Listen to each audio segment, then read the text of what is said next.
So let's talk about essentially why we're here today.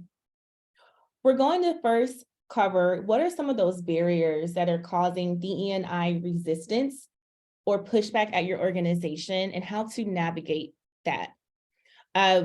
Sometimes building and evolving DE&I at a company is almost like fighting an uphill battle, right? And through the work that we do with supporting our clients, we're able to really kind of mitigate some of those risks along the way. So I want to give you all some guidance there on what we've been able to do that you can start to implement in your organization. We're also going to touch on data and metrics needed to gain support from executive leadership. And then, of course, how to get leadership buy-in and secure more resources, how to secure a higher budget, and DEI governance. Does this sound like some things that you all need to hear today? Just drop a yes in the chat.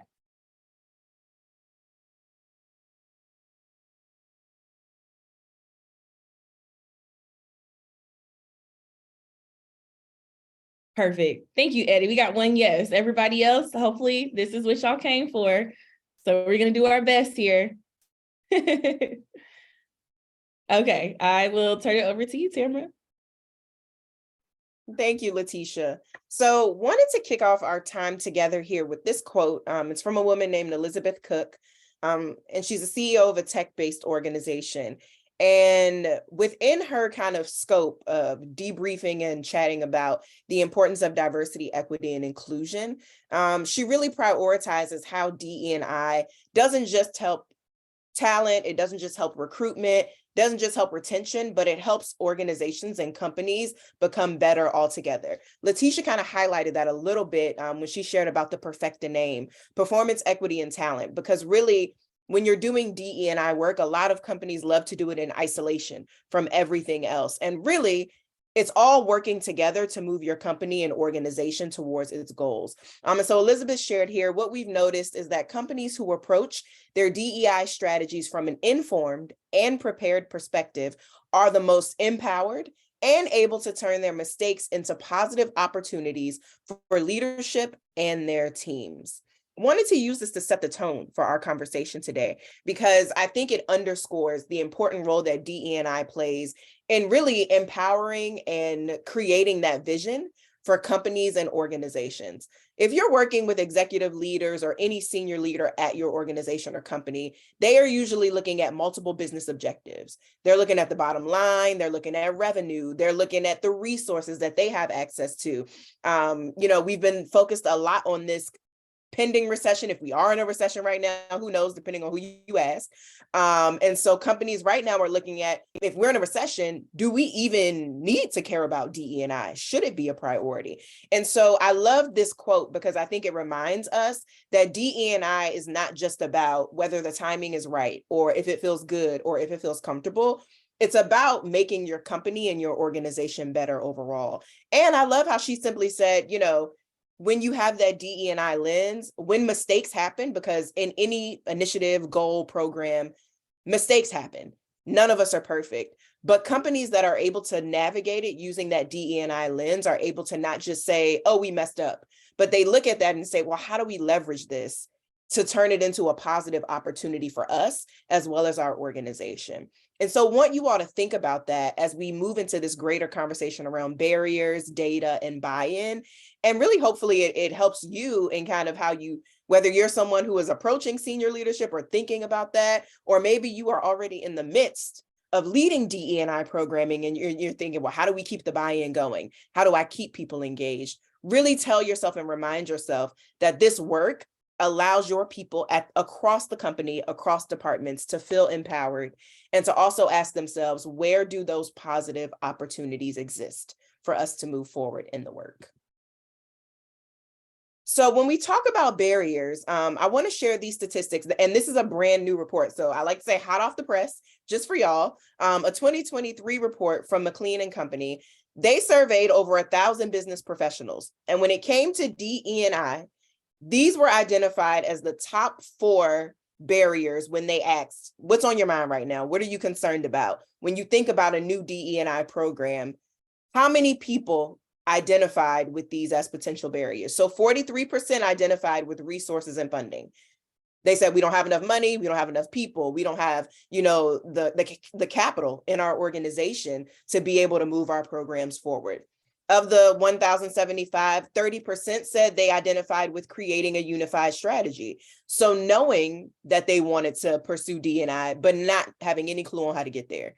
So knowing that it's a goal, but having no idea about how they should approach it. Or maybe they have an idea, but they have 30 different ideas. So everybody has a different method or goal or, manner of how they want to approach it. And there's no agreement across the organization. Lack of data came up. 34% identified lack of data as something that resonates with them. So not having the metrics that they need access to, or maybe not even collecting data. I think about a client partner we had last year in the insurance industry. And when we kind of did an initial audit of them and said, every company I think was thinking, oh, we want more diversity. We just need more diversity. And when we sat down and spoke with them, we realized that they just weren't tracking metrics within their employee life cycle to move their work forward. And so some organizations were able to say, we actually don't have the data that we need, or we don't know which data is important when it comes to hitting our DE&I goals. And then the last one, which you're in the right place if this resonates with you, lack of leadership support. So maybe they have the capital, maybe they have a strategy, and maybe they have the data, but when it comes to looking at who is making the decisions or who holds the final decision-making power, that leadership support is missing. And so for me, when I look at these, I can tell you that based on my experience, and I'm sure Letitia's from our own client experiences and maybe our experience just as people who have worked in organizations before, these are all things that we have seen and that we're working with our clients to work through. So right now in the chat, giving you all a little in-class assignment. Which of these 4 barriers, if you had to pick one, would you say resonates with you, your organization, and your company when it comes to really realizing those DE&I goals? So if you had to look at it, resources and funding, the unified strategy, lack of data, or lack of leadership support. Of these 4, drop it in the chat for me. Which would you say is the one for you all that is a huge priority right now, or is something that you would love to focus on? Okay. Lack of leadership support. So I feel like we got our people here because y'all are like, that's the one we want to learn about. Awesome. Okay. Resources and funding. Absolutely. Resources.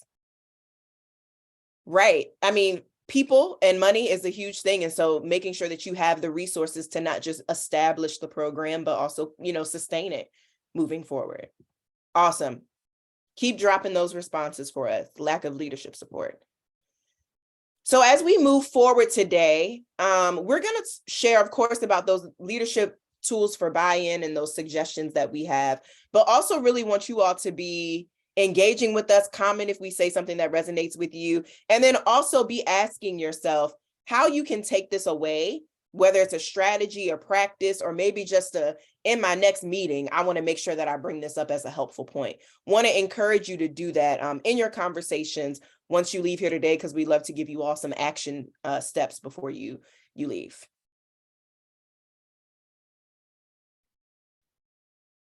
So it sounds like many of you all did mention just, a variety of challenges and barriers that you're having. We're seeing them across the board, from a unified strategy, lack of leadership support, resources, and funding. I think the only one that we didn't see is a lack of data, which is interesting. Does everyone feel like they have strong data that they're pulling at their company? Just drop a yes in the chat if you do have that data. Or maybe that's something that you all are still working on as well.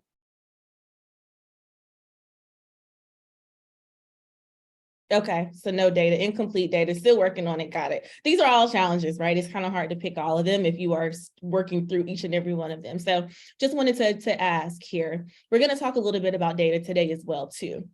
So let's go through each of these 4 things. And as Tamara mentioned, say something in the chat if you like what you're hearing, if you tried something that has worked at your company, or you want to share even some insight, please do that. It's not just about us here. We want to make sure that you all are able to learn from each other as well. So let's go through each of these. Now, the first one here is leveraging research on the impact of DE&I on the business's bottom line. Now, there is a strong business case for DE&I, to the point where it does not fully make sense why companies are so scared or nervous to actually put a lot more investment into it, right? Getting investment for DE&I should not be like pulling teeth. When there is research, there's data that shows when a company is more diverse, equitable, and inclusive, it's more profitable, it's more creative, it's more innovative, right? Understand that every business leader, in getting their buy-in, they're going to have a different tie. They're going to have a different connection. They're going to have a different buy-in point from each other.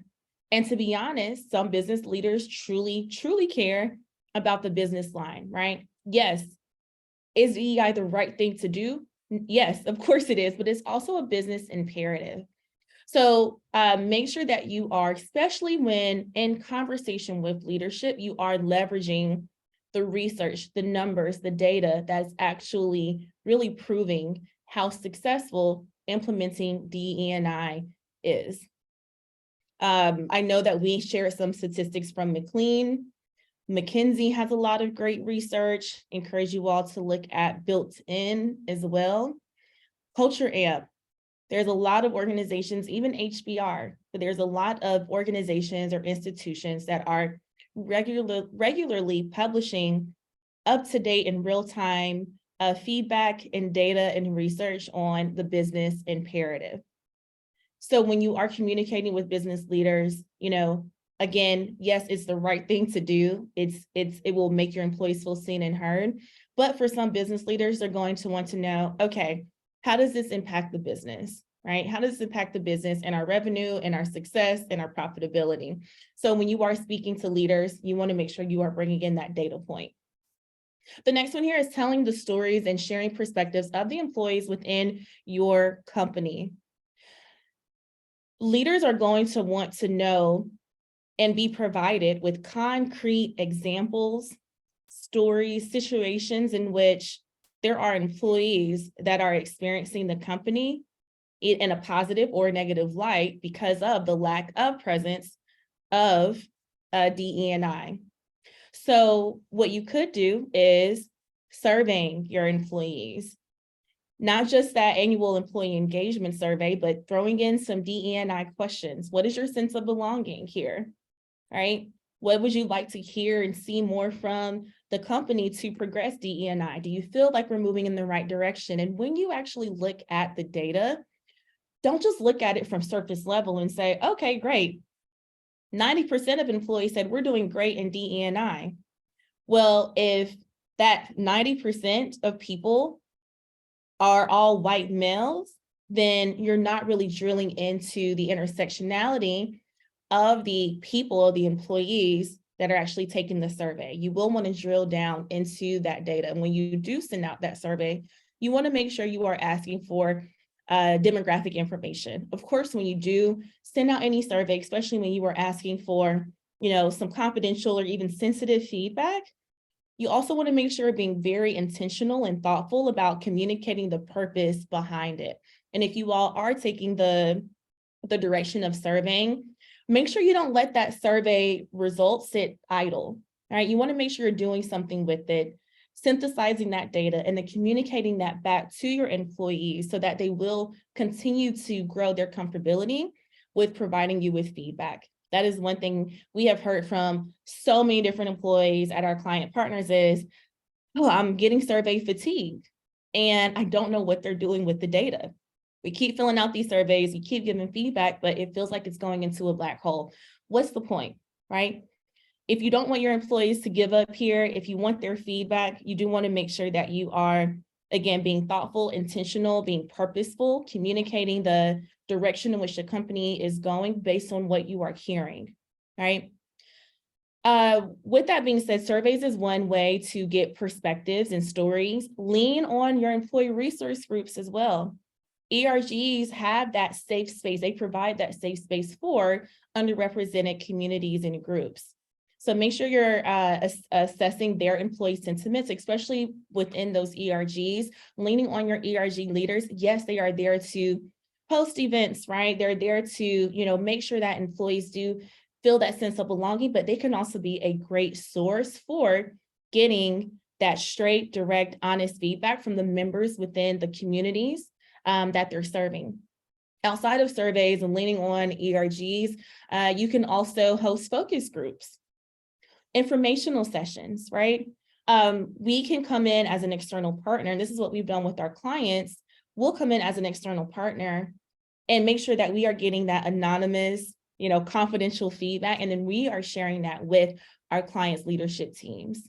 Sometimes it might be more effective to have a third party come in because employees may feel a little bit more comfortable speaking to someone who they don't report to, they don't work for, who could possibly use their negative feedback, against them, right? And so having those focus groups, right? And the great thing about doing focus groups is that, again, you're going to tell that story. So when you do pull that data, remember when we do report survey results, focus group results back to leadership teams, leaders will always ask, well, what's the story behind this? So you do want to make sure that you have a story, clear story that you're telling. Make sure that data is actually telling a story, okay? The next one here is being clear on your why and the what you are requesting.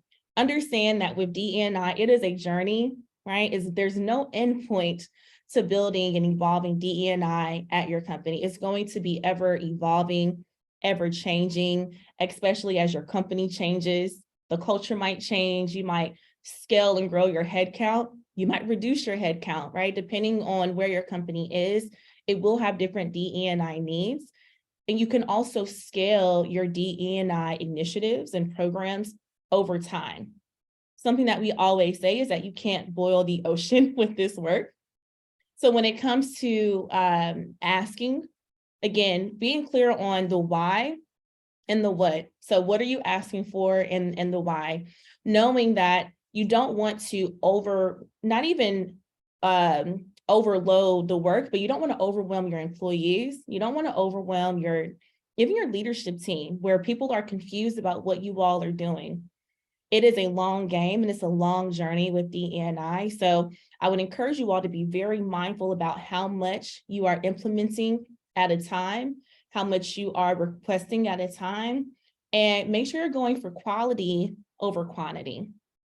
We've seen in companies really even just put a halt or a stop on their DE&I initiatives because they might be doing too much. They might want to say, hey, we're going to launch an inclusive recruiting strategy. We're going to launch ERGs. We're going to do focus groups, inclusive leadership training, and we're going to implement a new performance management system in a quarter. That can get folks burnt out pretty quickly. And you want to make sure that with what you're requesting, that you're able to put not even just financial resources, but also the mental resources and the human resources within your company that's needed to carry out this work, right? Because what can happen is leaders can say, okay, we put a ton of money into this and this and this and this, and where are we with that? We're not moving fast enough, so we're just not going to put any money into it at all. And you do want to make sure you are avoiding that. So again, being intentional, don't overwhelm your teams, your staff, don't overburden anyone, especially if you don't have someone internally full-time that's carrying out this work. Be intentional about it. And when it comes to the why, what you're requesting, you do want to make sure you're tying that back to a desired ROI or return on investment. The next one here is to track multiple points of progress. So again, with that ROI, make sure that you are tracking, you're setting those goals, but you're tracking those goals and communicating those goals along the way. I want to go back to the why here with that storytelling as well. You do want to make sure that you have a consistent story. Everyone has a consistent story when they're talking about this work. So when it does come to tracking multiple points of progress, you do want to get in front of your leadership teams. In order to get buy-in, you do need visibility. They need a line of sight into what you are doing. That may not look like, you may not be able to meet with them every week, right? It might be once a quarter. It might be every other month. It might be once a month if you're lucky. right? But take advantage of that and request those meetings, make sure that those meetings are intentional, share the data points, share that progress, share any challenges, right? But of course, just be very, very clear on what you want your end goal and the end results to be whenever you are in front of leadership teams. And even when you're thinking about your DE&I goals, what is that end goal? What's that end result? Tamara, is there anything you would like to add?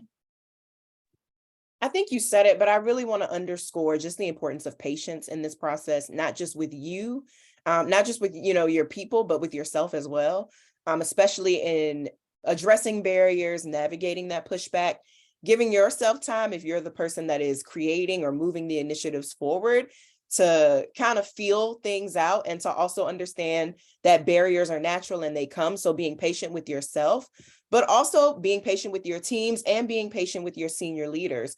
We always tell people that when typically the person who is leading the DEI work may be the most developed or aware person in the organization or in the company. And so everybody is coming to this at different places in their journey. You have some folks that'll not even know what a bias is. And then you got some folks that probably have read every Ta-Nehisi Coates book and every Ibrahim Kende book and want to lead all the sessions. And so really it's about understanding that at organizations, all of those people are coming together.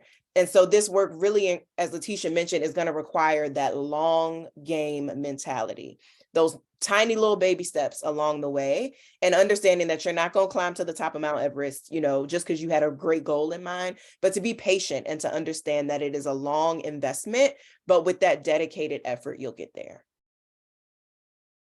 Yeah, thank you for adding that as well. That patience is key. Absolutely. Patience is so key. And this work does take time, and you might actually spend more time on the front end getting that buy-in. Once you get that small win under your belt, share that win, right? Keep sharing those wins as well. Keep sharing the employee testimonials or the stories about how the ERGs or the DEI initiatives are supporting. Keep telling that story, and you may find that you're repeating yourself time and time again. We don't have it here in this deck, but I would encourage you all to look up something called a change commitment curve. As Tamara mentioned, everyone is going to be on a different level of understanding and buy-in with DE&I, where you might have a leader who doesn't even know what an ERG stands for. They may not even know what DEI stands for, to be honest, right? And so you want to move them from being aware to becoming those advocates. Trust me, we've seen it happen. You can turn people into, hey, I am not aware of DEI, to, hey, I want to be your biggest champion and your biggest advocate, and what can I do here? So now we're going to shift into talking about some metrics. What metrics are important to gain buy-in? So there's a couple here that I want to call out on the slide here. The first one is hiring. Tracking data on who was in the hiring pool, as well as who participates in the hiring process. Now, we're going to talk about metrics, and I also want to hear from you all. What metrics do you all use? But as I am talking through this, just drop in the chat what metrics you all are actually tracking. You don't need to track 10,000 metrics, right? Start with the ones that are most important and necessary to where your company is today. So again, starting with hiring, tracking data on your candidate pool. What is the demographics of your candidate pool? Is your candidate pool actually diverse? Do you need to spend some time diversifying that candidate pool? Do you have an inclusive recruiting strategy? What are your sources? When it comes to looking at feedback, how is that feedback being measured or delivered as it comes to assessing, or when it comes to assessing talent? There's a lot of bias that shows up in the hiring process. But guess what? Numbers don't lie. So as you're looking at your hiring metrics, even look at who is dropping off as you get to second, third round, final stage, and those offers. Maybe your candidate pipeline is actually pretty diverse. You have a diverse pipeline, you have a diverse segment of people that are applying to roles. But when it comes to who is getting that offer, you start to see that diversity drop off, right? As you get through the hiring process, that may be a sign of some bias that's creeping up. That can point you to some solutions as well. This is why we love metrics at Perfeqta. It will point you to solutions. Maybe we need to do some inclusive recruiting, a training for our recruiters and for our hiring managers. Maybe we need to do some training on bias that shows up in the hiring process. Maybe we're not even tracking our metrics when it comes to hiring, right? And that could be a great start. The next one is retention. Companies need to be aware of both turnover and attrition rates. Who's staying at your company and who's leaving? Look at that by demographics, right? Look at that by function. Look at that by level, and pay attention to, as employees move up in the organization, where do we see those numbers really drop off? That can also point you to solutions around mentorship, sponsorship programs for women. A lot of our client partners have what they call high-po or high potential leadership development programs for underrepresented groups. So pay attention to who's being retained. And then the next one here is around that advancement. You can also track your learning and development opportunities and who's actually benefiting from them. So pay attention to who you're hiring, who you're not hiring, who's staying at the company and who's leaving. And then also, who are we promoting? Who are we advancing at the company? Now, the most equitable organizations have detailed data on the full employee life cycle. There's a couple of other steps within the employee life cycle that we didn't include here, but that could also look at onboarding as well. When you think about the full employee life cycle, what that means is essentially, what is the employee experience from when they were first hired to when they onboarded, all the way up until when they decided to ultimately exit the organization. So there's a lot of metrics that you can track. Tamara, is there anything else you would want to add here? I would also add too that if you are finding yourself at an organization that has this data, so maybe you're looking at it and you're thinking, oh, our talent team is great. We have metrics on hiring, retention, and advancement. I would then encourage you to maybe think about what your next step is now that you have the data. So Letitia mentioned, the survey fatigue and employees that are constantly being surveyed. And so the data is there, but nothing is being done with it. So it just kind of goes out into the, the cloud of data and just stays there. So really, if you're in a position to where you have access to that data, start to look at it and refer to it often. Think about how often the data is being collected, who it's being shared with, and what the results are once the data is collected. You've heard the phrase, knowledge is power, but we like to say knowledge applied is power. So once you have the information of the data, how are you then using it to move you closer to those goals?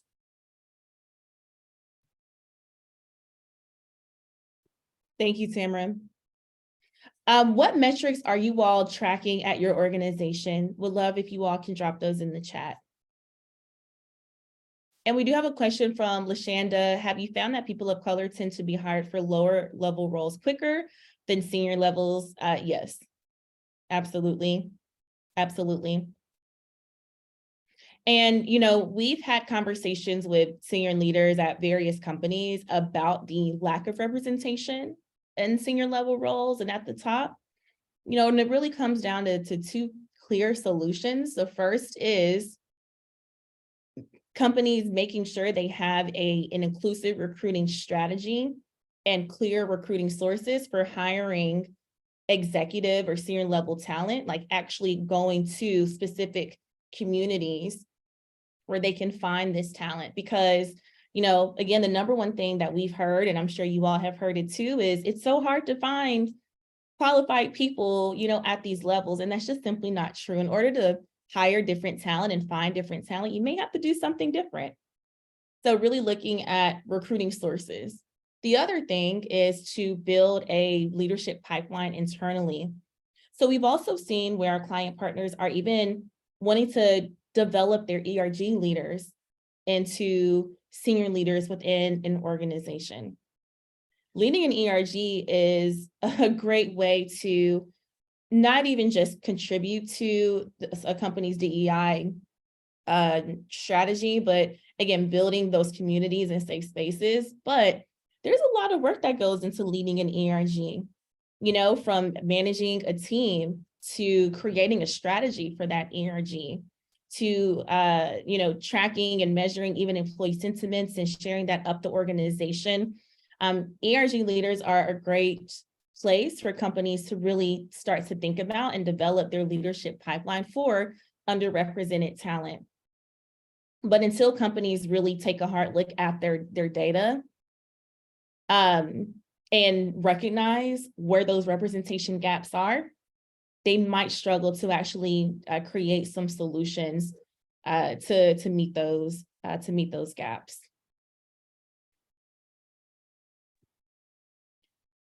Awesome. Thank you for that, Letitia. And I think that's a great segue into some tips. So get your notepad out if you haven't taken it out yet, because we're going to give you some suggestions now for approaching those conversations with leadership, handling the pushback. You have the great program idea. You have the great goal in mind. How do you move it forward? How do you get leadership to say, we are on board with this? Your first tip is focus on the evidence. So we've given you a few pieces of evidence that you can use. So obviously we just shared, tracking that employee life cycle data. So hiring, turnover and attrition, retention, companies also tracking learning and development stats. So who's participating in learning and development opportunities? That's your employee life cycle data. Letitia also shared some recommendations on kind of the research. So if you have a leader that is really interested kind of in what is the research that shows this is relevant, looking at the McKinsey's, the McLean and Company, the Harvard Business Review, looking at those organizations, and really they pull out the reports that say, we've surveyed 10,000 people, or we've gathered data from 10,000 people in media or in technology or in the finance industry. Here is why training is important, or here's why a DE&I strategy is important. And then I also encourage you, every company usually has a strategic plan. If your company has a strategic plan or some type of strategic vision that they are promoting or sharing, look at that strategic plan and find out what your executive leadership is focused on. Usually strategic plans and goals will have a revenue goal, and these might be shared at your company town hall meetings or your department meetings or your all hands meetings, as they're called. What are they focusing on when they bring up these strategic goals or these business bottom lines? Usually it's a revenue goal. Sometimes it may be a hiring goal. It may be, we want to tap into these new markets within the next year or the next year and a half. DE&I helps all of that. An example that we provided to one of our clients was really underscoring that when you embrace DE&I internally, typically your customer or client base will respond better to that because they start to see representation at all levels of the company. And so while you're trying to get clients or you're trying to sell a product or sell a service, your prospective clients are looking at you to say, how do I see myself within your organization? How am I represented? And so when you're able to link that sales or that revenue goal to the evidence-based, here is why DE&I is relevant or important, executive leadership now sees that this isn't just a new initiative, but they now see you as a partner in achieving the business goals. So you've been able to say, I know that our strategy 2026 is to increase revenue by 20%. DE&I can help us do that because now we're retaining employees. Now people are more engaged in the work. Now our clients are more interested in the services we're offering. So really sit down and ask yourself, based on where your organization or company is trying to go, what evidence do you need and what evidence already exists? Leverage that evidence and have it on hand so that you can communicate that. And also understanding that when you have evidence, you're able to now equip people with the tools they need to respond. You're going to get a variety of reactions because everybody's coming from a different background. And so when you're able to present evidence, it's almost as if they can kind of step outside of that emotional response or maybe even how they personally feel and say, well, now we have all these numbers. Now we have all this research. So even if I may be uncomfortable, I now see how it's benefiting the whole company, or now I see how it's going to help me reach my goals as a leader or as a senior executive in the company. And they're able to kind of tap into that and hold on to that as leverage to move them forward and to help that buy-in. Tip 2 is communicate consistently. And one of the things that I think we do really well at Perfeqta, we've had clients where when we partner with them on DE&I, we don't just talk about goal setting or even strategy. We really support them on how do you communicate this once you have the strategy? How are you sharing this with the company? How are you sharing it with leadership? What type of preparation are you giving people before you roll out a new program or a new strategy? And that communication is so important. From the big strategy to even in the little tiny day-to-day interactions. At the Perfeqta team, we took time during one of our retreats to learn each other's communication style, because we realized that even in how we work together as a team, it was important for us to know everybody was coming from a different perspective and bringing different backgrounds, and that our communication was essential in moving any of our work forward. And so I encourage you all to think about, are you communicating effectively and are you communicating consistently, especially when it comes to DE&I? And when it comes to leadership, being clear about what their role looks like. So we talked a little bit about knowing the what and the why, but when you're asking for something, how are you communicating? This is how I need you to show up, or this is how I would like for you to be involved. Do you need them to serve as a champion for the work, where maybe they are just acting more as a sponsor and giving the sign off or giving the affirmation? Do you need them to physically be involved in the work? Do you need them to show up to events? Do you need them to give the opening and the closing? What are you asking for them? And then also be open to that feedback. So communicating is not just you talking or sharing, it's also them communicating with you and you being open to hear their concerns. Create space for them to say, I have questions.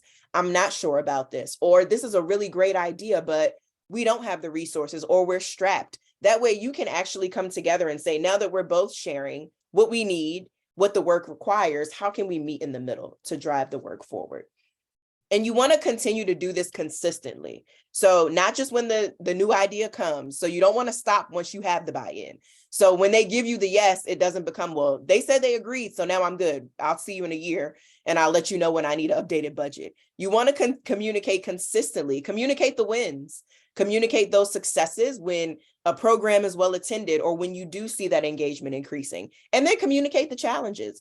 Loop them in so that they know what's going on, so they know what challenges you're experiencing, because that prevents misunderstandings along the way. I'm sure not just in DE&I, but we've all had experiences where maybe we wish we would have communicated a little bit more clearly or a little bit more effectively, because it would have cleared up a misunderstanding, or it would have made the team feel more comfortable moving forward. And especially because we know DE&I can be a little bit unnerving for folks, it can make them a little uncomfortable, that communication is really important. And then our final tip for you is to provide action-focused training. So equip your people. Don't just say, we need to be aware of our biases. Now go forth and be aware. You don't just want to let them have to figure out what that means. As we shared, people are coming to this work from all different experiences and backgrounds. And so it's really important that when you have initiatives and you have goals, survey them and ask, what do you want to learn about? What do you have questions about? We always tell people that if you Google diversity, equity, and inclusion, you're going to get 30,000 different definitions and meanings. So imagine how employees and even leadership may feel when you're talking about a new program and they're reading it, having to figure out, well, what does this mean? What exactly are you talking about? When you say equitable approach, what does that mean? When you say inclusivity, who are we talking about? Who are we trying to include? And so we find that being focused in that learning and development, providing that training for them, and not just the training to where, you give them 30 articles and you tell them to read it and they have to figure out how to apply it, but you're getting trainings and you're holding trainings that are giving them action items to implement. We always, at Perfeqta, we use our ERA framework, and it stands for E, R, and A. And that E is engaged, that R is relevant, and that A is how we end all of our trainings, which is actionable. So every time we do a training, we are giving our participants action steps. And typically we'll say, all right, at the end of this training, we want you to go do these 3 things. We want you to go have a conversation about these 3 topics. We want you to fill out your workbook and then come back in a week and reflect on these 2 questions.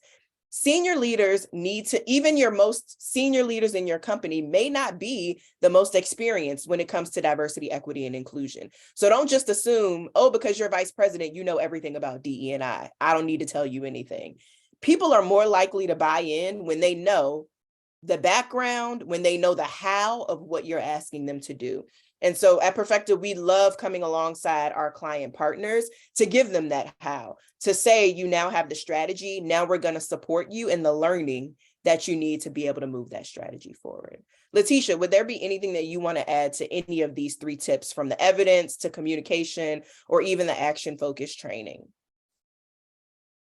No, I think you covered it all. That training is really, really important. And for companies that are rolling out any type of training, whether it's allyship, whether it's inclusive leadership, it is so integral to your company and to all of your employees to see that senior leaders are active and engaged and involved in this work, right? It's not okay for companies to roll out trainings and then senior leaders opt themselves out of it, because it should be there for every single person at the org, no matter how high they are. And you also want to make sure that senior leaders are visibly showing their support. And that is a great way to do that, is through trainings. Trainings also start the conversations, keep the conversations going. And then it can also build a safe space where employees feel comfortable sharing their feedback, sharing their personal stories. So I just wanted to add that tidbit in, but you covered it. Wonderful. Yeah, thank you for that. Ask your leadership to be visible. Even as somebody who worked in a company, I can tell you that there were trainings I went to, and I would notice when my manager or my supervisor or senior leadership wasn't on, and I would immediately think, oh, well, y'all must not care. Like, it's important for us, but it doesn't feel like it matters to you all. And that absolutely impacts your organization and your company as a whole. So, have them be a participant as well in the work, showing people that they're invested. Thanks, Tamara. So as we close out, we just have a few minutes left. We also are going to start taking some questions. We got 2 questions in the Q&A. If anybody else has a question, please drop it in there. So the first one here is, when facing barriers in your DEI goals and strategy, focus on the overall business benefits. Don't get so caught up and lost in the barriers or the challenges. Try to keep focused on, again, that ROI, the benefits of investing in DE&I, and the importance of not ending or stopping just when you don't get that intended or expected result, right? And also know that the barriers will come. There is just DEI resistance. The next one is, it is necessary to track the full employee life cycle to leverage data shared with your company's leadership. When you do start having conversations with leaders, or maybe you have a meeting set up next week or tomorrow, ask them what's important to them. What data do they want to actually measure? What do they want to hear? What do they believe the culture is? Where do they believe the company is as it relates to DEI? And pay attention to what they're saying and see if you can get some data to really align with that. The next one here is, evidence-based practices that are communicated consistently will equip leadership with the tools to support DEI goals. There's so much feeling and sensitivity that goes into DEI work, where DEI really should be a business function. The same way that your marketing, right, your finance team is set up. DEI is a business function. It is going to be core to the success of a business. So when you are communicating with leadership, you do want to make sure you are communicating from the lens of a business leader that is launching a new business function.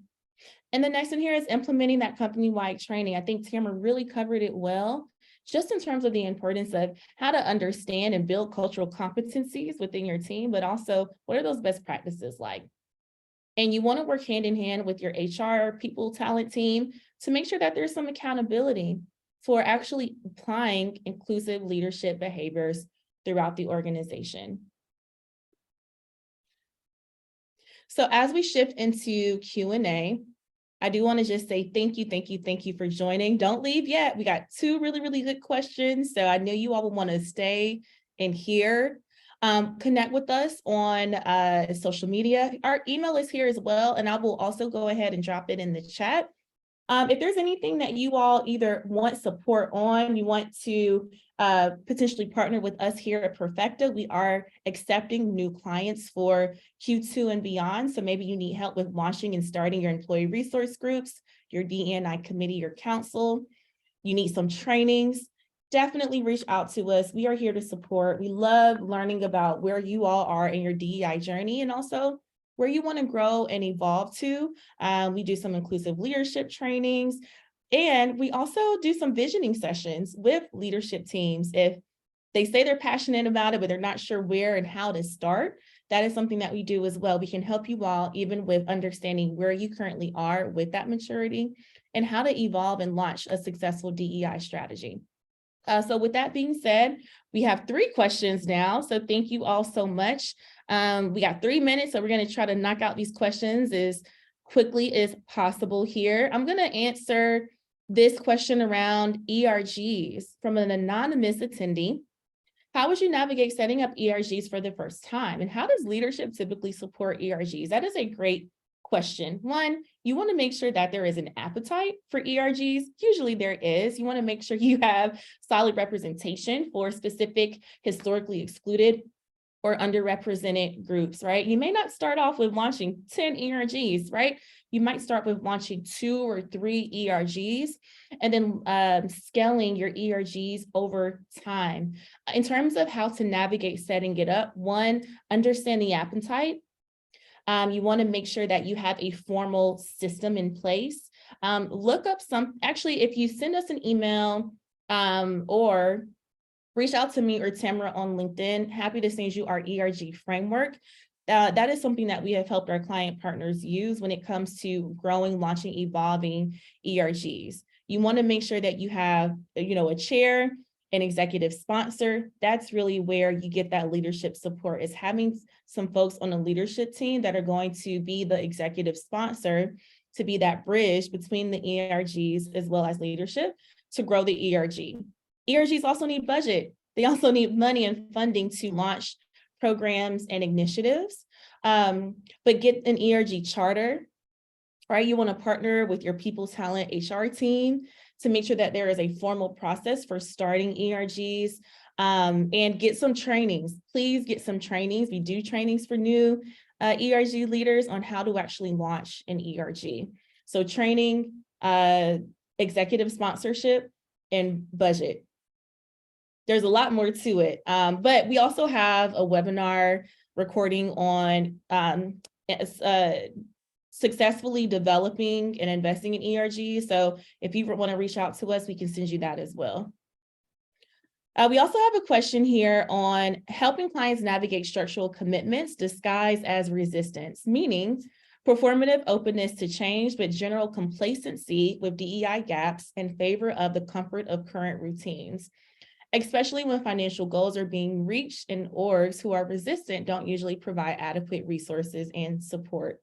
Tamara, would you like to take a stab at that? Sure. So the first thing that I will say is that I know we talked a lot about ROI and finances, but we understand that like some companies may be financially well. So your company may be hitting all its revenue goals. You may have all the clients you're looking at. And so maybe finances are not where you need to focus your energy or your evidence. I think the biggest thing, and this is for anyone, again, though we kind of talked a lot about it today, find out where the gaps are in your organization. Where every organization has a goal, there is something that you all are trying to reach or trying to accomplish. And the key, I think, is linking how DE&I can help you get there or help you achieve it. And I also believe that kind of once you start to uncover the metrics, whether that is hiring, retention, long-term advancement within a company or an organization, you start to see why DE&I is necessary. Another may be to research your industry as a whole. So get really specific, whether you're in a nonprofit, finance, media, tech, get really clear on your industry and try to find out the whys of that. Every industry has a why behind like why DE&I is relevant to their business goal or to their success as a company. And so I think if you're able to link your programming and your strategy to whatever the strategic vision is or whatever the underlying business goal is, you'll find more buy-in. And I think also when you get that pushback, or when you get that, our current routines are working or our current practices are working, giving your DE&I goals those baby steps to understand that a huge strategy to overhaul everything may not be where your company buy-in is. We've had companies that come to us and say, we want to start with a training. We just want to do a training. Like, that's it. We may not be the company that is ready for a full revamp of all of our hiring and onboarding processes. So also understanding that your first kind of step or open door may be a training. It may be a webinar. It might be a newsletter, and giving your organization time to slowly buy into it and being open to that slower pace, I think is key. Yeah, Tamara, you really hit the nail on the head. And, it's what we've called that here at Perfecta is a phased approach. Because sometimes companies will say we want this full blown DEI strategy, and then they're like, whoa, wait, actually, we just need these one or two things, right? And I love that you said that, because that will start to build that openness. I know it's frustrating because I'm sure you're like, well, we need all these things, right? But a lot of this work with DEI is meeting people where they are, then slowly inching, towards the finish line. Remember, when you are in something for the long term, patience and time is going to be key here. So with that being said, we're going to keep doing these webinars every month. If you all enjoyed this, reach out to us. Let us know what else you want to hear from us. What do you want to see from us? We are here to support you and your company. So don't hesitate to use us and lean on us here as a resource. We truly want to help you all build those inclusive and equitable safe spaces. Tamara, thank you so much for co-facilitating this with me, refreshing it as always, and connect with us on LinkedIn. Look forward to seeing you all again and hope you all have a great rest of your day. Take care. Thanks, everyone.